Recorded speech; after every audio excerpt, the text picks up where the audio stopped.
Hey everybody, welcome back to Fear Fanatics for another great episode. I'm your host, my name is Doug, and if you're new to the channel, please subscribe so you don't miss out on any of the exciting content we've got coming up.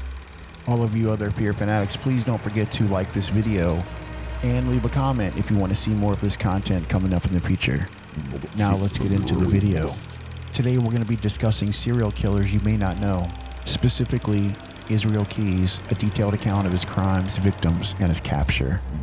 The FBI estimates that there are currently between 25 and 50 active serial killers in the United States right now as I'm speaking to you. The actual count remains inherently murky, as many serial predators operate without being immediately identified as such. The number of active serial killers has dropped significantly since the 1970s and 1980s, when over 250 to 300 were believed to be active at that time. Israel Keyes was born on January 7, 1978 in Richmond, Utah, and he spent parts of his childhood in isolated rural areas of Washington state. His upbringing was unstable and deeply isolated. By adulthood, Keyes had developed into an intelligent, methodical, and highly organized offender who carefully studied criminal investigations and forensic procedures. Unlike many serial killers who target a specific victim type or operate in one region, Keyes deliberately designed his crimes to avoid recognizable patterns. He later told investigators he selected victims at random, often far from his home, specifically to make connections between cases nearly impossible. Investigators believe Keyes began killing around 2001 when he was in his early 20s. After his arrest, he admitted he had murdered multiple people across the United States over roughly an 11-year span. The FBI believes the actual number of victims may have reached 11 or more. One of the most disturbing aspects of Keyes' crimes was his level of preparation. He buried what investigators called murder kits in remote locations across the United States years before using them. These kits typically contained guns, ammunition, zip ties, shovels, cash, bottles of Drano, and weapons and restraints. He would later fly into a city, rent a vehicle, dig up a hidden cache, and commit a murder. Leave the area before investigators could connect him to the crime. Israel Keyes intentionally avoided killing near his home, using the same victim type repeatedly, leaving digital trails, or using his own vehicle when possible. He studied true crime and law enforcement methods obsessively, understanding how serial offenders were traditionally identified.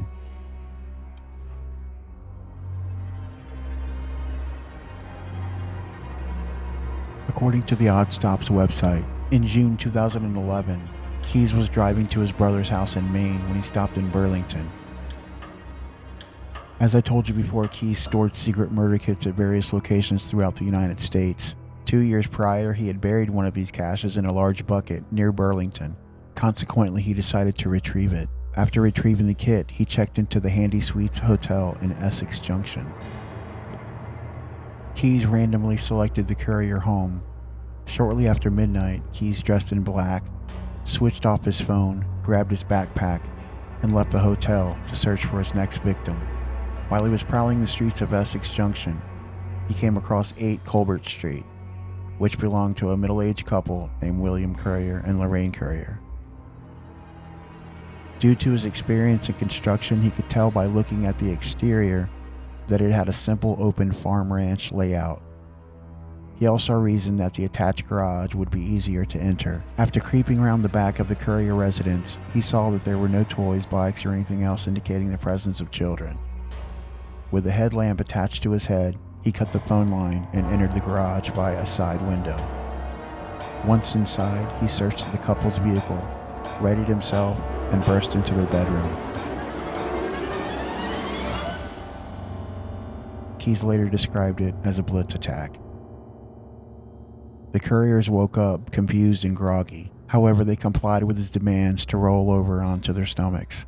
While Keyes was putting zip ties on their wrists, he repeatedly questioned them about money, jewelry, credit cards, and whether they had a safe. This was simply a tactic he used to pacify his victims and make them believe it was a robbery. At that stage in his killing spree, he had learned that people put up a fight when they know their lives are in danger. Roughly 10 to 15 minutes later, Keyes forced the Curriers to walk into the garage and get into their green Saturn sedan. When the couple begged him to take whatever they had and let him go, He assured them that everything was going to be fine. This is just a kidnapping for ransom. He then drove east to Route 15, where he spotted an empty farmhouse with a for sale sign out front.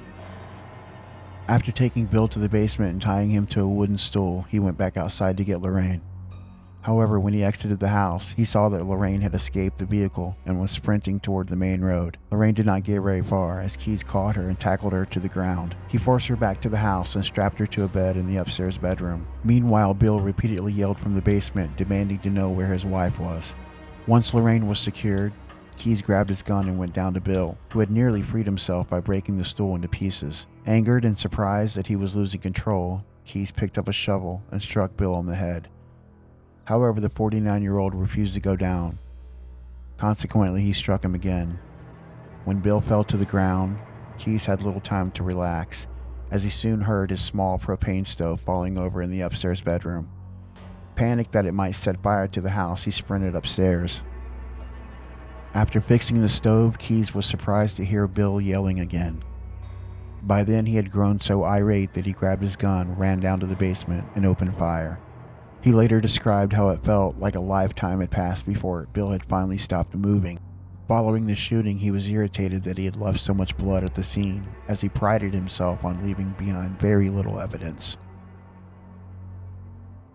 Once Bill was gone, Keyes assaulted Lorraine twice. He then took her to the basement so she could see her husband's body.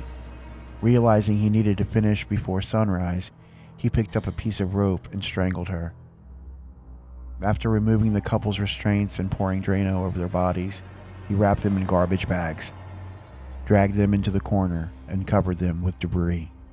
Initially, Keyes had planned to set the house on fire. However, he was now out of time and eager to leave, so much so that he forgot to pick up the shell casings from his gun. He was also worried that morning commuters would notice the flames. Following the murders, Keyes contemplated using the couple's green Saturn for a bank robbery. However, he abandoned that plan because the vehicle was in poor condition. Shortly afterward, he dumped it at an apartment complex at 203 Pearl Street. The Currier's bodies were never found. By the time Keyes was finally arrested, the farmhouse had been demolished and the debris sent to local landfills. Searches of the site and local landfills failed to uncover the couple's remains. The Currier murders are considered among the few fully corroborated killings tied directly to Israel Keyes.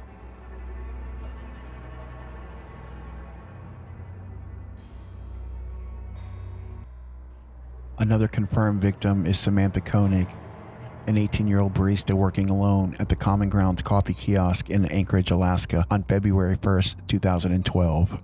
That night, Keyes approached the kiosk during closing time. He abducted Koenig at gunpoint. Surveillance footage later captured parts of the kidnapping.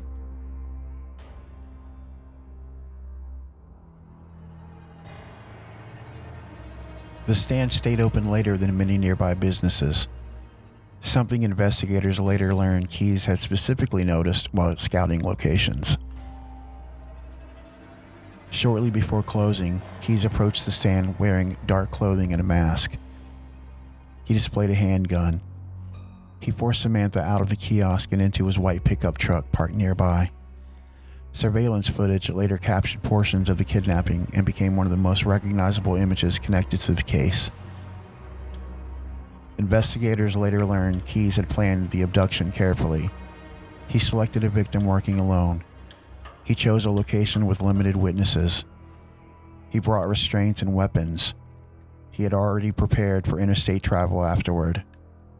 After abducting Samantha, Keyes drove her to the home he shared with his girlfriend and daughter outside Anchorage. He confined her in a shed on the property while his family remained inside the house unaware. According to FBI records and Keyes' later confession, Samantha was assaulted and Keyes strangled her with a ligature. She was murdered within hours of the kidnapping, likely early on February 2nd, 2012. One of the most disturbing aspects of the case was the ordinary domestic setting surrounding the murder. Keyes later admitted he moved between the house and the shed during the crime while his daughter slept inside. After killing Samantha, Keyes did not immediately dispose of the body. Instead, he left her in the shed on his property. He then departed on a previously scheduled 2-week cruise from New Orleans with his daughter. Investigators later said this demonstrated the extreme compartmentalization and emotional detachment Keyes exhibited.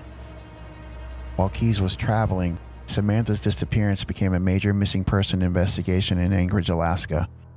Her family desperately hoped that she was still alive, but investigators later confirmed Samantha had already been dead for days. When Keyes returned to Alaska around February 17th, he carried out one of the most disturbing acts in the case. According to FBI documents, he removed Samantha's body from the shed. He applied makeup to her face. He sewed her eyelids open using fishing line. He posed her body to make it appear she was alive, and then he photographed her holding a recent newspaper. He then typed a ransom demand for $30,000, sent instructions to Samantha's boyfriend using her phone, directed the family to a park where the ransom note and the photo were hidden. At that time, investigators and family members still hoped Samantha could be rescued. In reality, she had been dead for over 2 weeks.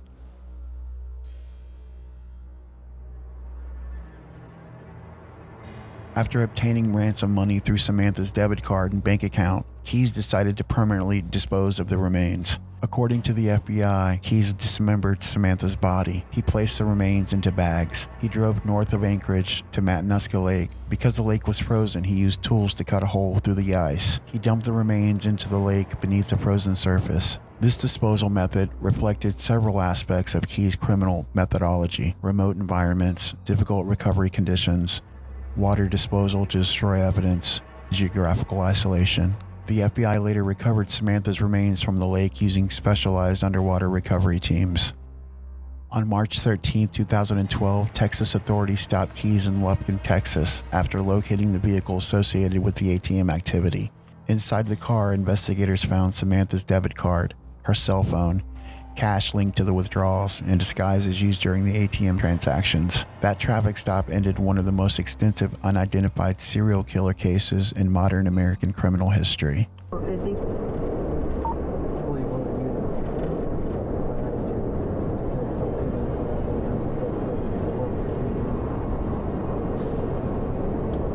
For years, Keyes successfully avoided capture by carefully separating his crimes geographically. But in 2012, he made critical mistakes after murdering Samantha Koenig. After killing her, he took her debit card. He used it repeatedly during a cross-country trip through Arizona, New Mexico, and Texas. He allowed ATM cameras to capture images of the withdrawals. This created a digital trail, something Keyes had normally avoided. Investigators checked the debit card activity, rental car records, cell phone movements, surveillance footage from the ATMs. Authorities issued a nationwide alert for Keyes' white Ford Focus rental car, and Keyes was arrested immediately.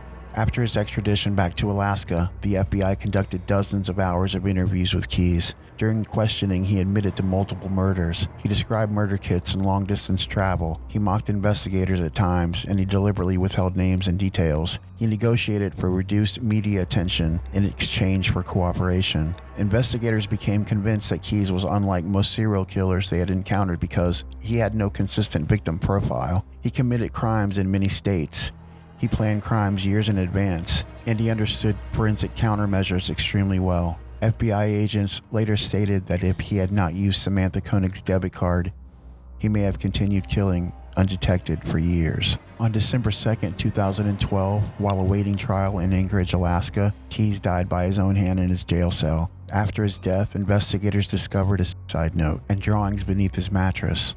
11 skulls drawn in blood. The skulls immediately became one of the most haunting pieces of evidence in the case. Investigators and profilers have interpreted the 11 skulls several ways. The most common theory is that each skull symbolized one victim, suggesting Keyes killed 11 people. Some victims remain unidentified. He intended the drawings as a final confession without names.